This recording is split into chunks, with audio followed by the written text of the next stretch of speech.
Assalamualaikum warahmatullahi wabarakatuh. Selamat datang lagi di channel Bakaskel. Pada pertemuan kali ini kita akan membahas tentang beberapa tanda-tanda orang yang celaka.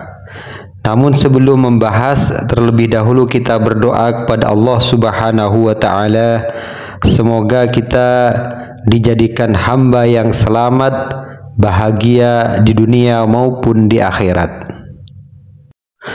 Teman-teman yang dirahmati Allah Subhanahu wa taala, Rasulullah sallallahu alaihi wasallam menyatakan bahwa tanda orang celaka itu ada 4. Yang pertama, suka melupakan dosa-dosa yang telah lalu. Padahal dosa-dosa itu tersimpan di sisi Allah Subhanahu wa taala. Jadi dia seakan-akan tidak melakukan dosa kepada Allah, meskipun kenyataannya dia telah berbuat dosa kepada Allah Subhanahu wa taala. Kemudian yang kedua, suka membangga-banggakan kebaikan yang telah lalu, padahal ia tidak tahu apakah kebaikan-kebaikan yang ia lakukan diterima di sisi Allah Subhanahu wa taala. Kemudian yang ketiga, dalam urusan dunia ia suka melihat kepada orang yang lebih tinggi, melihat tetangganya lebih kaya, melihat saudaranya lebih tinggi pangkatnya dan lain sebagainya. Kemudian yang keempat, dalam urusan agama ia suka melihat kepada orang yang lebih rendah. Allah Subhanahu wa taala berfirman, "Aku menghendakinya agar tidak mencintai dunia dan memberikan pertolongan kepadanya dengan taat.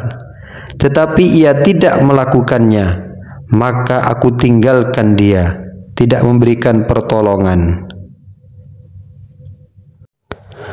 Adapun tanda-tanda orang bahagia juga ada 4. Yang pertama, suka mengingat-ingat dosa-dosa yang telah berlalu. Artinya dengan mengingat dosa yang ia lakukan, ia tidak ingin kembali lagi melakukan dosa-dosa yang telah dilakukan karena takut kepada Allah Subhanahu wa taala. Kemudian ia suka melupakan kebaikan-kebaikan yang telah lalu. Kebaikan yang telah dilakukan seakan-akan sudah berlalu dan tidak diingat-ingat lagi.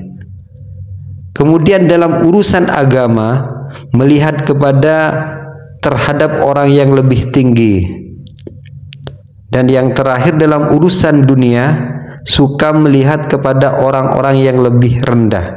Maka dengan melihat orang yang lebih rendah daripada kita posisinya di masalah dunia, maka hati kita akan rasa bersyukur kepada Allah Subhanahu wa taala.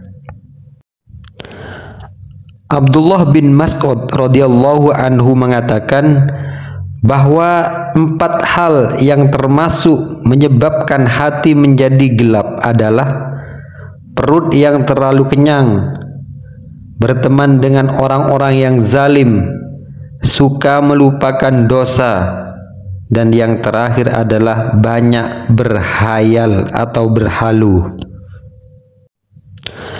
Sayyidina Ali radhiyallahu anhu mengatakan bahwa amal yang paling sulit itu ada 4, yaitu memberi maaf ketika marah, bermurah hati ketika fakir, memelihara diri dari perbuatan haram ketika berada di tempat yang sepi, mengatakan sesuatu yang hak kepada orang yang ia takuti, seperti raja yang zalim.